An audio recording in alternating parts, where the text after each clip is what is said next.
de retour en direct ici au 104 à Paris pour le Printemps des Territoires. Vous êtes dans la Social Room et je suis maintenant aux côtés de Camille Thomé. Bonjour, vous êtes directrice Bonjour. de l'association Vélo et Territoire depuis 1999.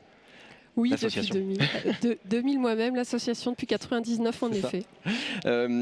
Qui facilite cette association de la mobilité en vélo, à vélo. L'optimisme d'abord pour vous, c'est quoi? C'est une première question parce que ce format s'appelle le boulevard de l'optimisme. Quelle est votre définition finalement de l'optimisme? Alors l'optimisme à vélo, c'est vraiment un symbole de l'optimisme, le vélo, particulièrement en ce moment, même en ces périodes assez troublées. Un premier facteur d'optimisme, c'est qu'en 2020, nous avons mesuré que hors période de confinement, la France enregistrait plus 27% de fréquentation cyclable France entière. Et cela n'épargne aucun territoire. C'est évidemment le fait du milieu urbain où on a un gros report du transport public vers les modes actifs, dont le vélo. Il n'y a qu'à regarder à l'extérieur de ce bâtiment pour s'en rendre compte. Mais il y a aussi ce phénomène observé en périurbain et en rural. Donc ça, c'est vraiment un facteur d'optimisme. Deuxième facteur d'optimisme, en 2020, nous avons enregistré plus de 1700 km d'ouverture de tronçons du schéma national des véloroutes et de ses ramifications de schémas cyclables régionaux. C'est un kilométrage jamais vu en termes de nombre de kilomètres ouverts. C'est plus de 165% par rapport à l'année d'avant. Donc c'est vraiment considérable. Ce que ça veut dire, c'est que les territoires sont véritablement au travail sur le vélo et sur la réalisation d'un schéma structurant cyclable qui est important pour la mobilité décarbonée de demain. Je le disais, Camille Thomé, vous êtes directrice de l'association Vélo et Territoire.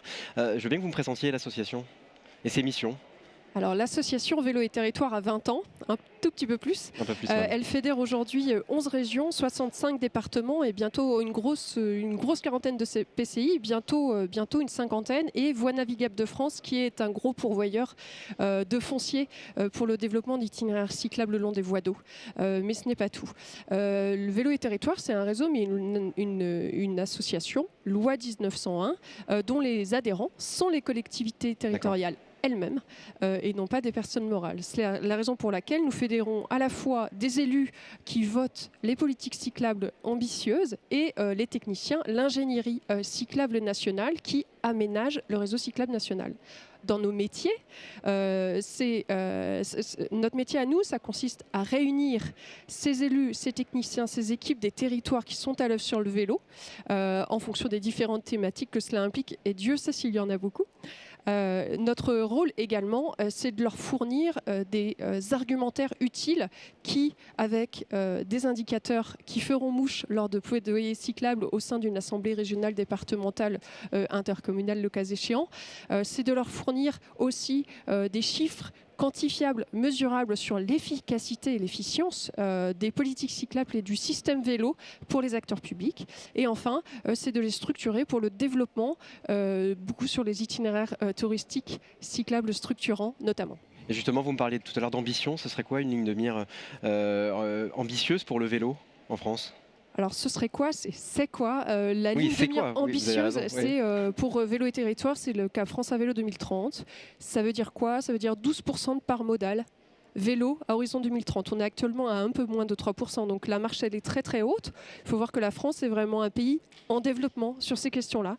Il faut qu'en très peu d'années, c'est-à-dire horizon 2030, on rattrape un retard considérable pris par rapport à d'autres pays tels que les Pays-Bas ou l'Allemagne qui ont 50 ans de politique cyclable derrière eux. Nous, on en est vraiment aux prémices. Et pour faire cela, il y a un certain nombre de choses, avoir un maillage cyclable national qui atteigne au moins 100 000 km. Et pour ça, il faut vraiment que les territoires se mettent au travail, qu'il y ait de l'ingénierie qualifiée des politiques cyclables ambitieuses portées par tous les niveaux de territoire, parce que le vélo est un outil de report modal de la voiture individuelle pour la mobilité du quotidien pour tous les territoires et pas juste en milieu urbain. Et enfin, évidemment, il y a toute la notion de l'investissement. Pour cela, il faut quand même investir. Alors, c'est pas fou comparé à d'autres gros projets nationaux, mais néanmoins, et on estime qu'il faudrait 4 à 5 milliards d'euros par an pour combler notre retard et atteindre ces 12% de part modale à horizon 2030. Très rapidement et pour conclure, quel rôle doit jouer la Banque des Territoires ? Alors la Banque des territoires, elle est très mobilisée sur la question des mobilités. Ça fait partie des pans de son activité. Il faut voir aussi que le plus gros pourvoyeur de report modal de la voiture individuelle, qui, je le rappelle, génère quasiment 30% des émissions de gaz à effet de serre que nous connaissons en France, 30% de cela, c'est créé par la voiture individuelle. Donc tout le monde ne pourra pas se reporter sur de la voiture électrique et de toute façon on voit bien les effets et sur le porte-monnaie du citoyen et sur le porte-monnaie de la collectivité qu'a le fait de miser 100% sur la voiture, qui a ses avantages mais également ses inconvénients. C'est la raison pour laquelle cette low-tech, parce que le vélo c'est de la low-tech, mais c'est inclusif, c'est abordable, c'est à disposition de tout citoyen dès lors qu'il n'a pas de difficultés physiques majeures, et c'est pour une grosse partie des trajets qui sont aujourd'hui faits en voiture individuelle sur les trajets de moins de 5 km. C'est complet. Merci beaucoup Camille Thomé, directrice de l'association Vélo et Territoire. Merci d'être venue dans cette Social Room.